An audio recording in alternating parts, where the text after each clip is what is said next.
केंद्र सरकार वक्फ बोर्ड की शक्तियों और उसके कामकाज में संशोधन से जुड़ा बिल ला सकती है। संसद में यह बिल जल्द पेश किया जा सकता है। इस बिल के जरिए वक्फ बोर्ड के अधिकारों पर अंकुश लगाया जा सकता है। वक्फ बोर्ड में महिलाओं को शामिल करने का रास्ता भी साफ हो सकता है।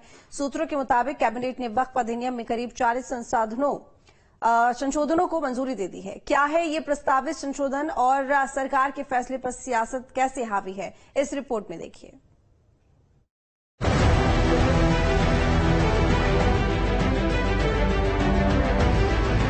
वक्फ बोर्ड की असीमित शक्तियों पर लगाम लगाने के लिए केंद्र सरकार ने रणनीति तैयार कर ली है। सूत्रों की माने तो मोदी कैबिनेट ने वक्फ अधिनियम में करीब 40 संशोधन को मंजूरी दी है। नए बिल में वक्फ की किसी भी जमीन को अपनी संपत्ति घोषित करने वाली शक्तियों पर रोक लगाई जा सकती है। बताया जा रहा है कि केंद्र की मोदी सरकार संसद में संशोधन से जुड़ा जो बिल पेश करने की तैयारी में है, उसमें करीब 40 बदलावों पर प्रस्ताव है। सूत्रों के मुताबिक वक्फ अधिनियम में संशोधन करने वाले विधेयक इसी हफ्ते में संसद में पेश किए जा सकते हैं। वक्फ बोर्ड का पुनर्गठन, बोर्डों की संरचना में बदलाव, वक्फ की संपत्ति घोषित करने से पहले उसका सत्यापन, सेंट्रल वक्फ काउंसिल और स्टेट वक्फ बोर्डों की संरचना को बदलना, वक्फ एक्ट की धारा 9 और धारा 14 में संशोधन करने का प्रस्ताव, वक्फ बोर्ड में महिलाओं के लिए प्रतिनिधित्व सुनिश्चित करना, दावा की गई विवादित जमीन के नए सत्यापन की मांग। इस समय हम वक्फ बोर्ड की जमीन पर हैं। ऐसी तमाम जमीनें देश भर में हैं। अब तक क्या होता था कि वक्फ बोर्ड को लगता था कि वो जमीन उसकी है तो वक्फ बोर्ड उस पर कब्जा कर लेता था, उसे किसी दस्तावेज दिखाने की जरूरत नहीं होती थी। लेकिन अब वक्फ बोर्ड जिस जमीन पर कब्जा करेगा उसके दस्तावेज वक्फ बोर्ड को भी दिखाने होंगे।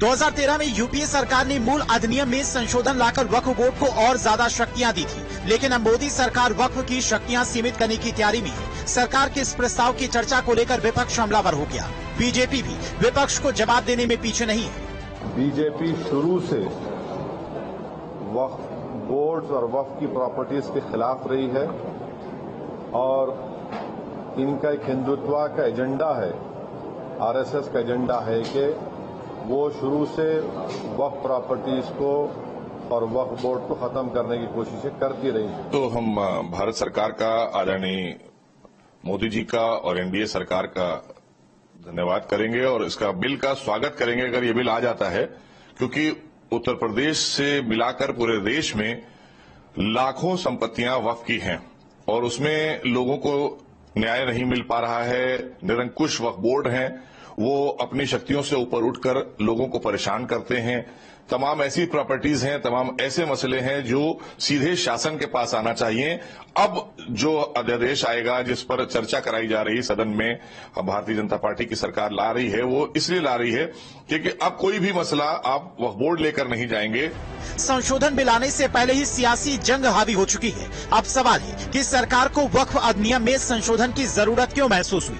सूत्रों के मुताबिक मुस्लिम बुद्धिजीवियों समेत शिया बोहरा जैसे संप्रदाय के लोगों ने मौजूदा कानून में बदलाव की मांग की। इस बदलाव की मांग को लेकर इन लोगों ने कई तर्क भी दिए। ओमान, सऊदी अरब और कई इस्लामी मुल्कों में किसी एक संस्था को इतनी व्यापक शक्तियां नहीं दी गई जितनी शक्तियां भारत के वक्फ बोर्ड के पास हैं। यही वजह की सरकार ने सभी पहलुओं को परखने के बाद संशोधन का फैसला लिया, जिस पर तकरार तेज है। मेरी गवर्नमेंट से यही अपील है कि इसमें बेसिकली किसी अमेंडमेंट की जरूरत नहीं है और अगर किसी अमेंडमेंट की जरूरत गवर्नमेंट को महसूस हो रही है तो कम से कम जो स्टेक होल्डर्स हैं उनकी राय जरूर इनकॉर्पोरेट की जाए, उनकी राय ली जाए और इस सिलसिले में उसी के बाद कोई कदम उठाया जाए जिससे कि किसी को कोई जहमत, तकलीफ और शिकायत न हो। हमारी सरकार ने हमेशा मुस्लिम समाज के हितों की रक्षा की सोच के साथ काम किया है। अभी इस अमेंडमेंट की चर्चा चल रही है, अभी मीडिया से हम लोग भी नहीं सुना है, लेकिन हमारी सरकार का ये मानना है कि वक्फ की संपत्ति का मिसयूज नहीं होना चाहिए, उस पे अवैध कब्जे नहीं होनी चाहिए। वक्फ की संपत्तियों का इस्तेमाल मुस्लिम समाज के डेवलपमेंट के लिए होना चाहिए और हम ईमानदारी से उस दिशा में काम कर रहे हैं। बड़े अफसोस की बात है कि पिछले 10 सालों में सरकार सिर्फ मुसलमानों के लिए काम कर रही है। कभी ट्रिपल तलाक को लेकर, कभी राम मंदिर को लेकर, कभी ज्ञानवापी को लेकर, कभी मथुरा मस्जिद ईदगाह को लेकर, कभी दिल्ली वक्फ बोर्ड को लेकर या वक्फ बोर्ड में संशोधन को लेकर। ये तमाम चीजें जो है मुसलमान के लिए हैं।